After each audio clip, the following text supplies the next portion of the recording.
The security footage would later show 5 teenagers on their knees among scattered books, sobbing and begging a woman in a wheelchair for forgiveness. No police had been called. No violence had occurred. Just one librarian, her cardigan torn open, standing calmly while they pleaded for mercy. What had happened in those 12 minutes? How had the helpless cripple they came to terrorize reduced them to tears? For more powerful videos about our military heroes, please take a moment to subscribe to the channel. Your support helps us continue to tell these important stories. The Riverside Public Library on Oak Street had been Sarah Mitchell's sanctuary for 2 years.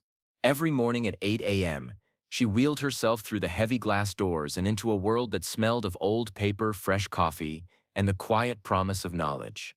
The library was everything the military had never been: peaceful, contemplative, a place where battles were fought only in the pages of history books. Sarah, 31 years old with shoulder-length brown hair and gentle hazel eyes, moved through the stacks with the same precision she had once used in the cockpit of an F-16 Fighting Falcon. Her wheelchair navigated the narrow aisles between towering shelves, and her hands, once steady enough to land a fighter jet on an aircraft carrier, now gently straightened books and helped patrons find exactly what they were looking for. To the regular visitors, Sarah was simply the friendly librarian who remembered their reading preferences and always had time to help.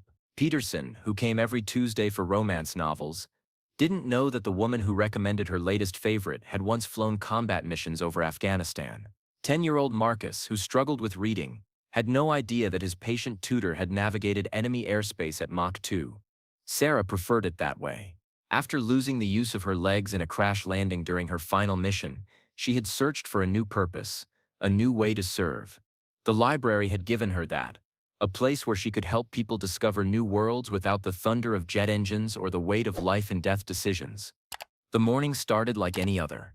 Sarah sat behind the reference desk, helping a college student research sources for her history paper on World War II aviation. The irony wasn't lost on her. She was discussing the brave pilots of the past while hiding her own aerial combat experience. The P-51 Mustang was really the game changer, Sarah explained, pulling up resources on the computer. Long-range escort capabilities meant bombers could finally reach their targets and return safely. The student, Jenny, looked up from her notes with fascination. "You really know a lot about military aircraft. Did you study this in college?" Sarah smiled softly. "Something like that. I've always been interested in aviation history." It was the truth, if not the whole truth. Sarah had lived aviation history, had been part of the legacy of those brave pilots. But that life felt like a distant dream now, separated from her current reality by tragedy and time.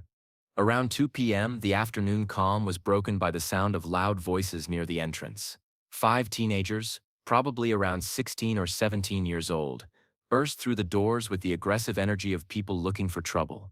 They wore ripped jeans, graphic t-shirts with inappropriate slogans, and the kind of sneering expressions that suggested they viewed the library not as a sanctuary of learning, but as a target for their anger. The leader was a tall, lanky boy with bleached hair and multiple facial piercings. His name was Tyler, and he was followed by his crew, 2 other boys and 2 girls who giggled at everything he said as if his every word was comedy gold. "This place is dead," Tyler announced loudly, his voice echoing through the quiet reading areas. "Look at all these nerds with their books." Several patrons looked up with annoyance. An elderly man reading newspapers frowned and shook his head. A mother with 2 young children quickly gathered her things and moved to a different section. Sarah watched from her position behind the reference desk, her instincts immediately on alert. She had dealt with disruptive patrons before, usually with patience and gentle redirection. But something about this group felt different. More dangerous, more deliberately hostile. "Excuse me," Sarah called out politely. "Could you please keep your voices down? This is a quiet study environment." Tyler turned toward her voice, and when he saw her wheelchair, his sneer widened. "Oh, look, guys. The crippled librarian wants to tell us what to do." His friends erupted in laughter. One of the girls, a blonde with too much makeup, added, "What's she gonna do? Run after us?" The cruelty of the comment hit the room like a slap. The elderly gentleman at the newspaper rack stood up, his face red with indignation. "That's completely inappropriate. You should be ashamed of yourselves." Tyler rounded on him. "Mind your own business, old man. Unless you want some trouble too." The elderly man, clearly intimidated, gathered his things and left quickly. Sarah felt a familiar tightness in her chest, the same feeling she'd had when facing enemy fire, when the situation was escalating beyond control. "Please," Sarah said again, keeping her voice calm and professional, "I'm asking you to respect the other patrons. If you're looking for books or resources, I'm happy to help you find what you need." Tyler walked over to her desk, his friends following like a pack of wolves. "What we need," he said, leaning close enough that she could smell the cigarettes on his breath, "is for you to shut up and stay out of our way." Sarah didn't flinch. She had faced down enemy pilots who were actively trying to kill her.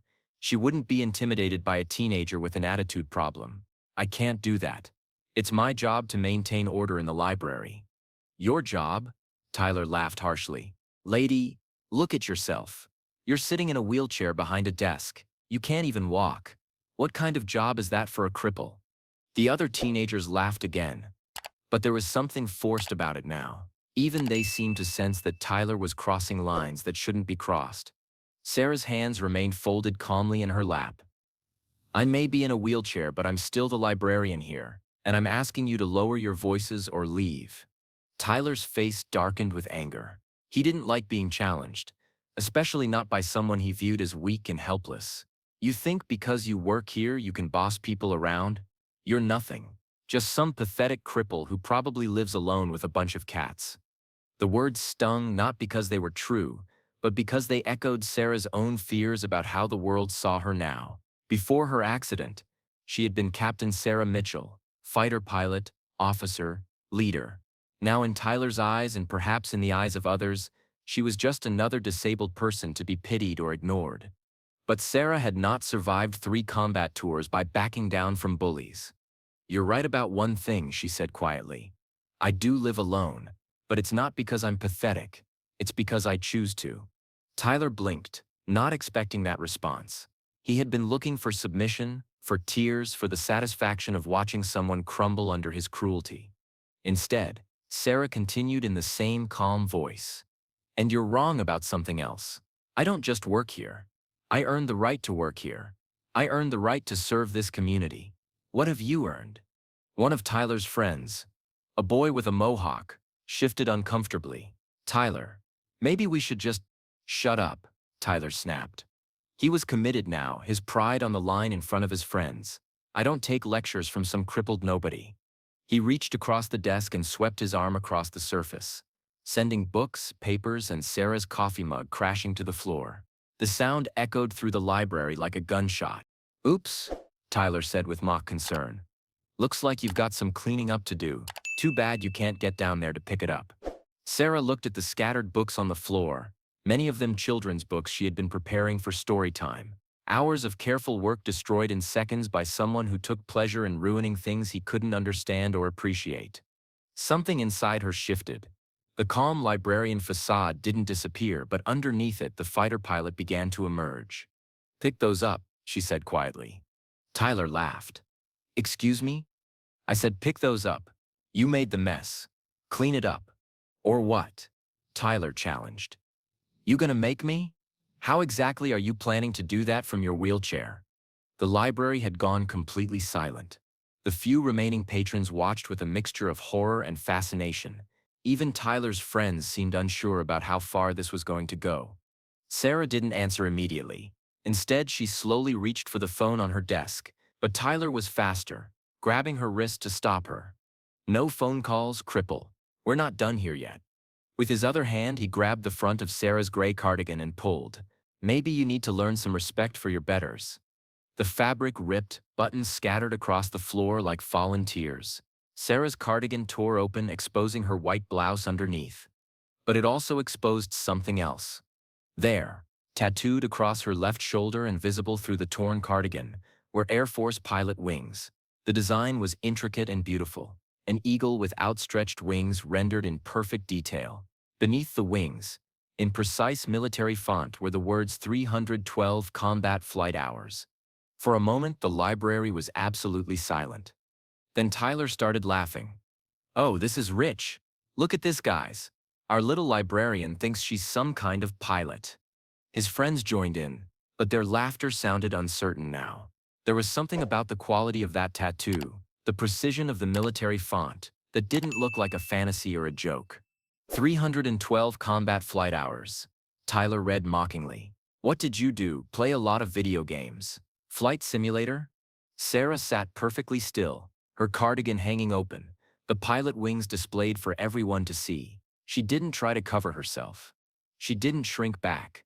She simply looked at Tyler with eyes that had seen things he couldn't imagine. F-16 Fighting Falcon, she said quietly. Operation Enduring Freedom. Afghanistan 2018 to 2021. The laughter faltered. Operation Iraqi Freedom, 2019. Air-to-ground combat missions. Close air support for troops under fire. Tyler's smile was becoming forced. You're lying. There's no way. Kandahar Air Base, Sarah continued. Her voice steady as steel. Bagram Airfield. Al-Assad Air Base. 312 hours of combat flight time. 73 successful missions. 0 friendly fire incidents. The room felt different now. The air was electric with tension. You want to know how I ended up in this wheelchair? Sarah asked. Final mission. Enemy surface-to-air missile took out my hydraulics over Helmand Province. Had to dead-stick the landing with my flight controls barely responding. Saved the aircraft and classified equipment. Broke my back on impact. Tyler was backing away now, his confidence shaken.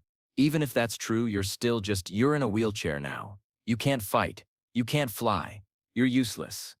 Sarah's eyes hardened. Useless. She gestured toward the scattered books on the floor. Those are children's books. I read to kids every Thursday afternoon. Kids whose parents are deployed overseas. Kids whose fathers and mothers are fighting the same fights I once fought. I help them understand that their parents are heroes. Her voice grew stronger. I help college students research papers on military history. I help veterans apply for benefits they've earned. I help people find books that teach them new skills, new ways to think, new worlds to explore. Tyler tried to interrupt, but Sarah continued. You think being in a wheelchair makes me useless? I've done more from this chair in 2 years than you've accomplished in your entire life. I've served my country at 30,000 feet, and I serve my community from this desk. What do you serve? What do you build? What do you protect? One of Tyler's friends, the girl who had laughed at the run after us comment, was staring at Sarah with something approaching awe. You were really a fighter pilot? Captain Sarah Mitchell, Sarah replied. United States Air Force.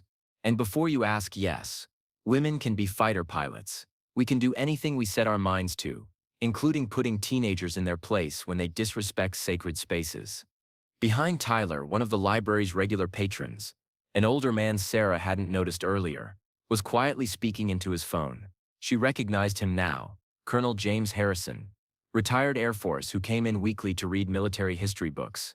He had recognized the pilot wings the moment they were exposed. She's one of ours, he was saying into the phone. Need immediate support at Riverside Library. Outside, the rumble of engines could be heard approaching, not civilian vehicles. Military trucks, moving with purpose. Tyler heard it too. His bravado was cracking. Look, maybe we got off on the wrong foot. The library doors opened, and 6 people in civilian clothes entered. But everything about them screamed military. Their bearing, their awareness, their immediate assessment of the situation. Sarah recognized the lead figure immediately. Major Patricia Chen, her former squadron commander. Captain Mitchell, Major Chen said formally. Coming to attention, we received a report that you were being harassed. Sarah straightened in her wheelchair, her military bearing returning despite the torn cardigan. Ma'am. Just some individuals who don't understand the concept of respect. Major Chen looked at Tyler and his friends who were now pressed against the wall, their earlier aggression completely evaporated. I see that. Would you like me to explain to them exactly who they're dealing with? That might be helpful, Sarah replied. Major Chen stepped toward the teenagers, her voice carrying the authority of someone used to being obeyed. The woman you've been harassing is Captain Sarah Mitchell, Distinguished Flying Cross recipient. Bronze Star Medal, Air Medal with 3 oak leaf clusters. She flew more combat missions than any pilot in her squadron. Tyler's face had gone pale. We didn't know. You didn't care to know. Major Chen cut him off. You saw someone in a wheelchair and assumed she was weak. You saw someone trying to do her job and decided to make her life difficult for your own entertainment. The other Air Force personnel had positioned themselves around the teenagers. Not threateningly, but with the clear message that this situation was now under control. Captain Mitchell lost the use of her legs, saving a $20 million aircraft and classified equipment. Major Chen continued. She chose to sacrifice her body rather than abandon her mission. She's shown more courage in a single afternoon than you five will show in your entire lives. Tyler tried to speak, but no words came out. His friends were looking at him like they didn't recognize him, seeing him for the first time without the protection of pack mentality. Sarah wheeled herself forward, her torn cardigan still exposing the pilot wings tattoo. When she spoke, her voice carried the command authority she had once used to coordinate with ground troops under fire. "Kneel," she said simply. The word cut through the library like a blade. All 5 teenagers dropped to their knees without hesitation, their bodies responding to the authority in her voice before their minds could catch up. Kneeling among the scattered books they had helped destroy, surrounded by the knowledge they had mocked, they looked small and ashamed. "Now," Sarah said, "you're going to pick up every book, every paper, every piece of debris you created. You're going to do it carefully and respectfully, and you're going to apologize to every person in this library whose peace you disturbed." Tyler nodded frantically, tears streaming down his face. "Yes, ma'am, we're sorry, we're so sorry." As the teenagers worked to clean up their mess, Major Chen approached Sarah. "The offer still stands, you know. Instructor pilot position at the academy. Your experience would be invaluable to the next generation." Sarah shook her head gently. "My flying days are over, Pat." But this, she gestured around the library. At the books being carefully reshelved, at the patrons returning to their reading. "This is my mission now." "Teaching in a different classroom," Major Chen observed. "Teaching different lessons," Sarah agreed. "But still serving." As the Air Force personnel prepared to leave, Tyler approached Sarah hesitantly. "Mom, can I ask you something?" Sarah nodded. "Why did you become a librarian? After everything you did, everything you accomplished? Why this?" Sarah looked around at her sanctuary, the towering shelves full of stories and knowledge, the quiet corners where people came to learn and grow, the children's section where she read to kids whose parents were fighting overseas.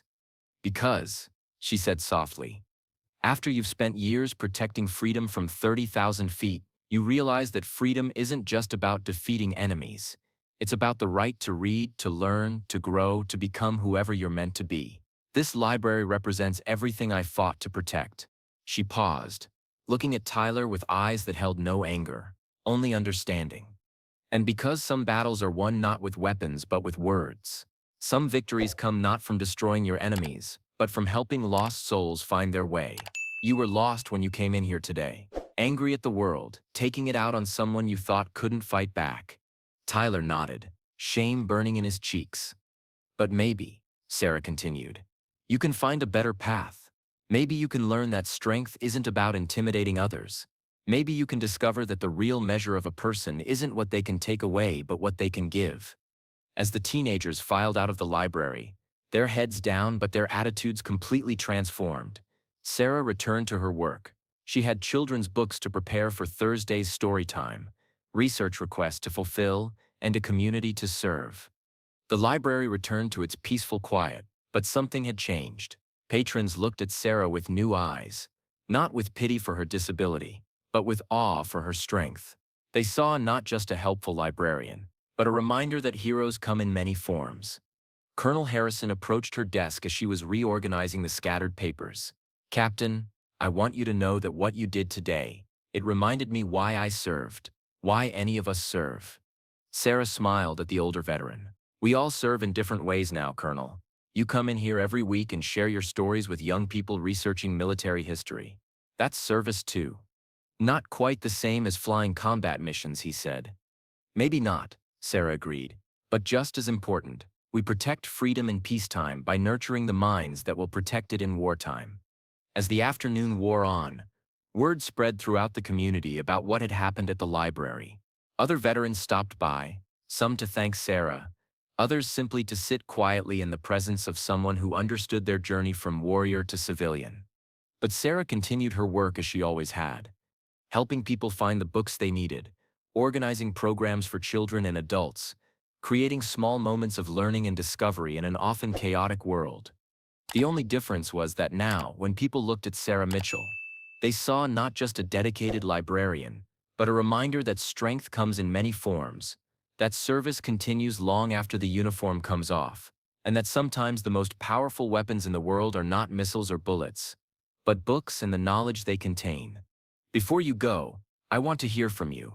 Have you ever misjudged someone based on their appearance or circumstances? Have you ever discovered that someone you knew was far more extraordinary than they seemed? Share your story in the comments. I read every single one. And if you believe that true strength comes from serving others, hit that subscribe button for more incredible stories from veterans' past stories.